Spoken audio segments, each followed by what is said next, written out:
Tired of being broke, you need to flip or buy and hold. Clocking in and out, your 9 to 5 is getting old. JD Boom and AC Cash, they known to get the bag. You can make your own schedule, know you liking that. Time to take the next step, take your money, invest. Know you just got that check, go sign up with J-Tech. Yeah. The Fed chairman has spoken. Yeah. Hey, we got real information, so we're trying to see. Yeah. Is it gonna crash? Are we gonna skyrocket? What's gonna happen? Hey, we still talking about how to win with these stocks, crypto, and real estate. That's right. Pivot Point Investors. The chairman has spoken. Part 3, we're gonna cover it. Let's go.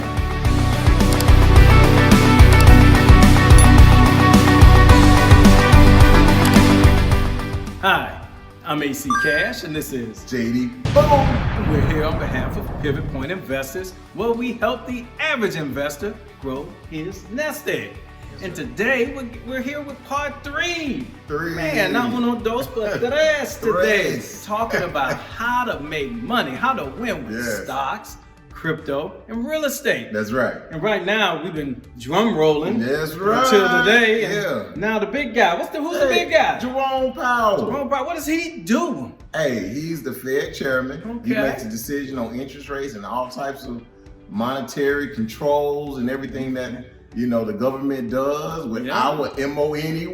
Yeah. And so he is the big money man. Yeah. If you know. Yeah, so, yes, he is. He's representing those banks, and he's behind the curtains pulling those strings. Puppeteer, straight up. And today he said, we're going to shut it all down. We're going to raise interest rates. No. He said, we gonna do nothing. We're going to do a little TV timeout. Yeah. Okay. Time out until March 2022. Okay. Which is excellent for the stock market, which is our focus for today's video. So he told everybody, hey, like, what was it? Aaron Rodgers told him, chill. Yeah, straight up. Take it like, easy. Well, yeah. He said, the inflation isn't as bad as we initially thought, and this isn't going on, that ain't going on. Right. So, hey, we're just not going to do anything on interest rates right now. Right. Which was an incredible win for the stock market because there's an inverse relationship opposite between interest rates. When they go up, the stock market goes down. And when the interest rates are down, stock market goes up. So we still in a good place, good zone. We definitely have been where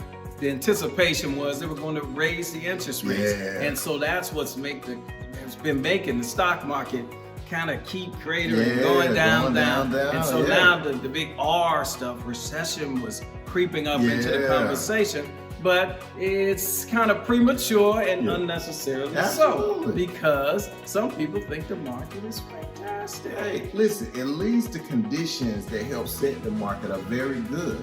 And we're going to talk about and give you some examples of history, right? Right. And compare it to now. And they say past is prologue. And so when we look in the past, and we'll look at 3 separate events that happened throughout history to say, hey, it's time to put the money under the mattress. It's time to get your little cup out or get the bread line. But this isn't that kind of time. No, I mean, one thing I'll say right now is we still have a record low in unemployment.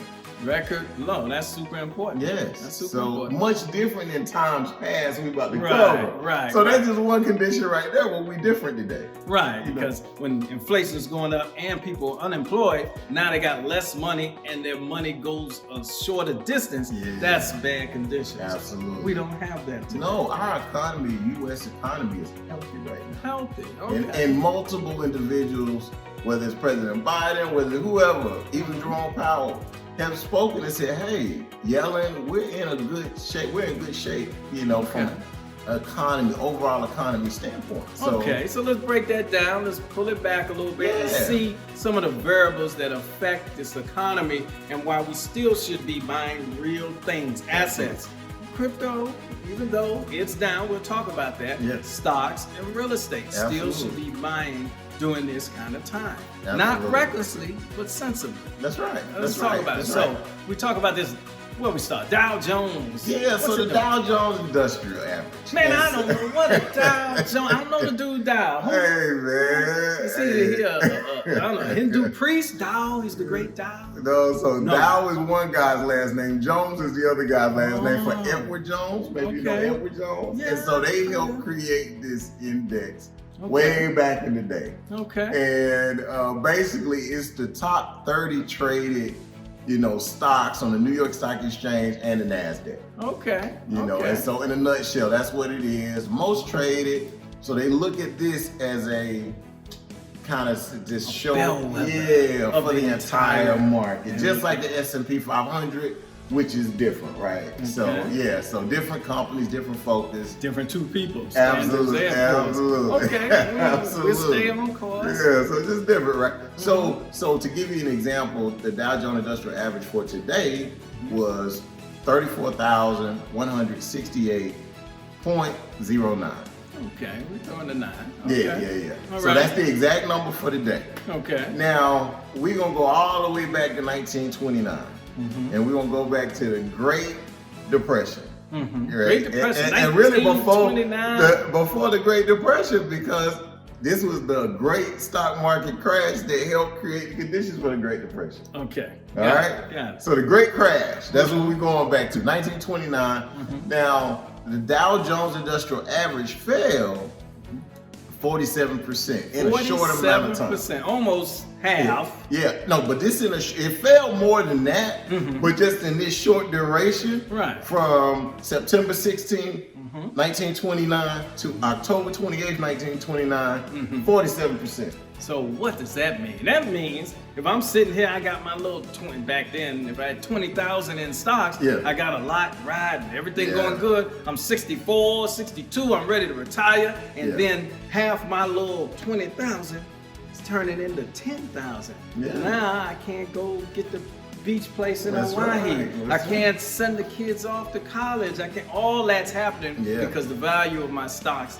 have cratered. Right. All within about a 30-day period. And imagine all that and then the run on the banks. Yeah. All the stuff we don't have, they didn't have the But wait a protections minute, we have you said today. run on the bank. Man, I don't know. I run on the bank because they got stockings and you're showing and imagine me and you right now with 100,000 other people go and literally physically run to our banks. Yeah. A million people run to the banks all at the same time. And say, let me get that. I need that today. I need my cash out because they didn't have the ATM cards. Right, so they had to walk up to the bank and say, line.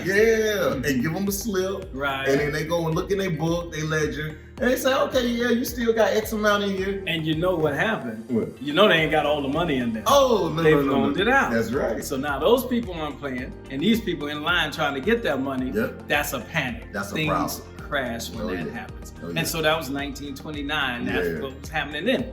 We don't have the same conditions. That's right. We don't have that. We don't have the record unemployment they had. Right. We don't have any of that stuff, so totally different situation. Okay. All right. So that's the first one. That's one thing to look at. All right. So the second one, but we came back.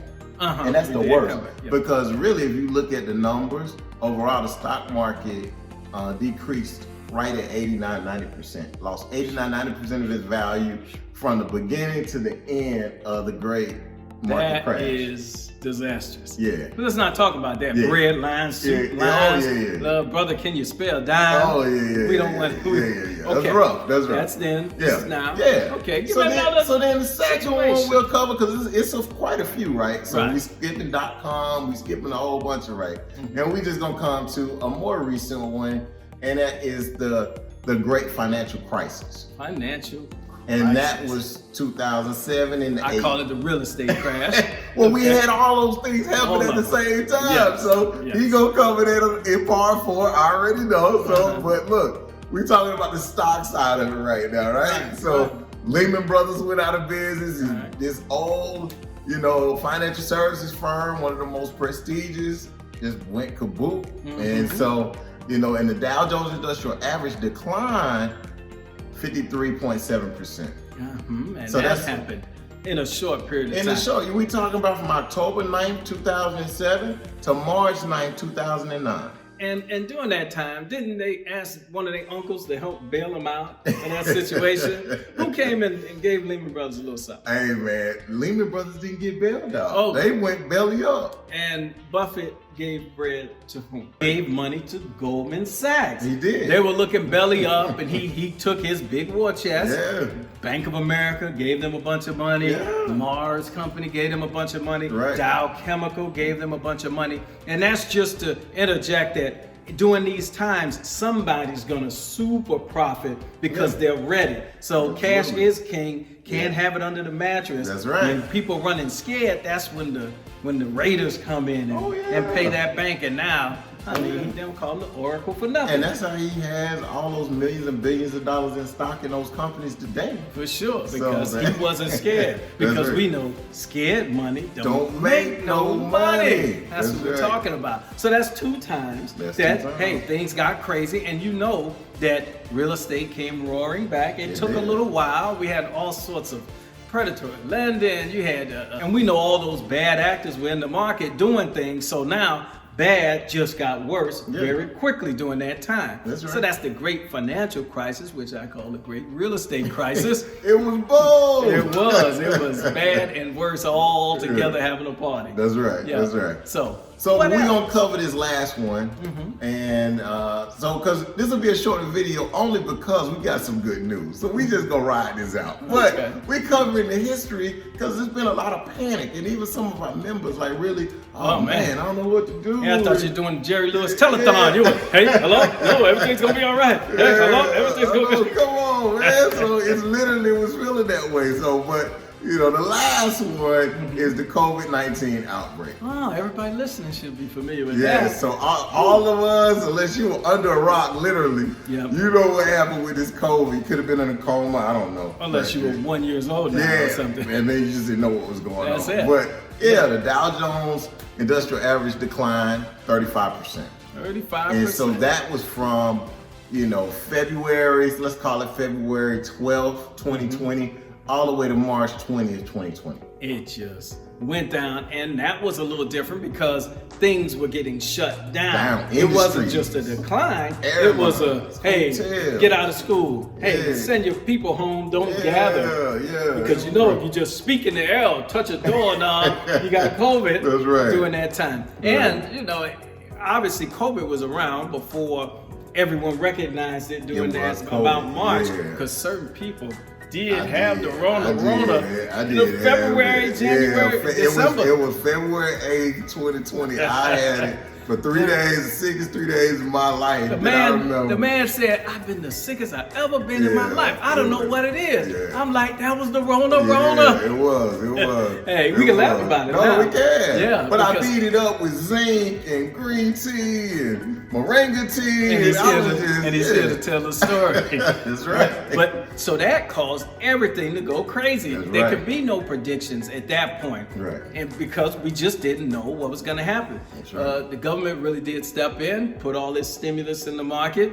Yep, we can debate about how much is too much, but the fact was this thing was going off a cliff, and the government had to save us from that. It helped us, So those are 3 times in history where there's been a short-term steep decline, and how do we rebound out of it? That's right. So right now, here we were getting to one of those times, and the Fed chairman, what's his name? Jerome Powell said, hey, take it easy, Mike. Take it easy. Hey, he released us, man. So I don't know if y'all understand how happy I am right now because I was looking at my portfolio like, things have been, the digits started going crazy. Like even for us. So, but you still have to be cautious. Absolutely. You have to invest in good things. But in the same vein that Buffett saw opportunity, you too have to see opportunity. Absolutely. Crypto market, it's probably what, half? They're almost at half, definitely a 40% decline. Well, you have to just believe, if you believed in it before, now is a great time to believe in it because you're getting stuff at a discount. Man, it's some incredible buys right now. I love Chipotle, and I'm gonna tell you that stock is one to look at, about $1,300 a share. Down from the high, $1,900 a share. You get a stock advice? No, I'm saying about what I like. Oh, that's what you like. That's what I like. I like Chipotle. I like to eat there, and I like the stock. You know, but then there's other stock. I'm gonna give you a freebie since we're covering stocks. Groupon took off 20% today. Groupon. Groupon. They had a good holiday season. I shop with Groupon. They have some great buys on the low. You know. And then stocks like Microsoft They got good news. They had good earnings. They beat earnings expectations. So it was several companies that beat earning expectations today. Right. So yeah, we are moving in a good direction. So So if you've been sitting there scared and you're about to go to the bank and take it all out, which definitely doing Rona, it was a good idea to take a little something out because you just don't know. You didn't know. Now we're saying Powell isn't too excited. He isn't overreacting. He's saying, hey, interest rates won't sharply rise soon. Right. He's going to take it easy. Yeah. And so that means if you were going to go out, do I have to sell my house versus do I refinance? You can make those smart decisions now without it being a panicked situation. Yeah. So before it was, in the next 15 days, you might need to make a move. Now you can do it more judiciously, take your time and make something happen. That's right. Look for those bargain stocks. That's right. Stuff is at a discount. I guarantee you, if your famous Coach outlet or Macy's or Dillard's or wherever you shop, said, hey, we got a 40% sale today. It's 40%. Yeah, next week it goes back up. What you gonna do if you've been putting off getting that Coach bag, that whatever kind of bag or shoes or shirt or jacket you were gonna buy? You'd go out and buy it. That's right. The market's the same way. Absolutely. It's at a discount. That's right. Sale. It's on sale. I'm telling you. And on that note, I want to go and buy. You're gonna buy. That's right. That's right. Oh, if I show you my buy list this past 2 weeks, you'll be astounded. Yes. Because hey, you can sit on the sideline and wait, or you can get on in there because we're just here to help you make more money. What you gonna do? That's right. The rest is up to you. You're getting the information. And I guess they're getting good information because they've subscribed. That's you right. Subscribe to Pivot Point, and man, you're not selfish. You shared it with a friend. Yep, you're getting this information. You're sitting down saying, hey, I don't know what to do. I've been getting checks. I got money. But now that I know this information, I'm going to share it with a friend because you're a good friend. Friends help friends. And we want to hear your comments. We've been getting great comments from people, but they like to call us on the phone lately, and they've been emailing. We need you to put it in the comments section so we can go ahead and quickly respond to those questions. Yep. But we're here for you, Pivot Point Investors. Yep. Part 3. Hey, part 3, baby. Telling them how to win. How to win. We done. You done? We done. It's now. in the oven. We The done. bell went off. We done. About to pull it on out of there. Yeah. Smelling like fresh money. That's right. That's right. Hey, how to win stocks, crypto, and real estate. And we got some real estate conversation in part 4 coming along. That's right. So we want you to stay winners, stay smart, keep investing. That's right. Hey, the Godfather has spoken. He told you, chill. That's right. And be smart. That's right. You good? I'm good. Hey, man, we're going to put a pin in it and keep it rolling and see you on the other side. That's good. I'm AC Cash. This is JD. Boom. helping you take the fear out of investment. Everybody can do it. You can get in. Hey, that dollar in your pocket, put it in the drawer, bring it out 10 years from now and see if you're happy about its value. Better get it on in somewhere. That's right. Somewhere. Stocks, Multiply. crypto, real estate. Pivot Point Investors. You good? I'm good. We're out of here.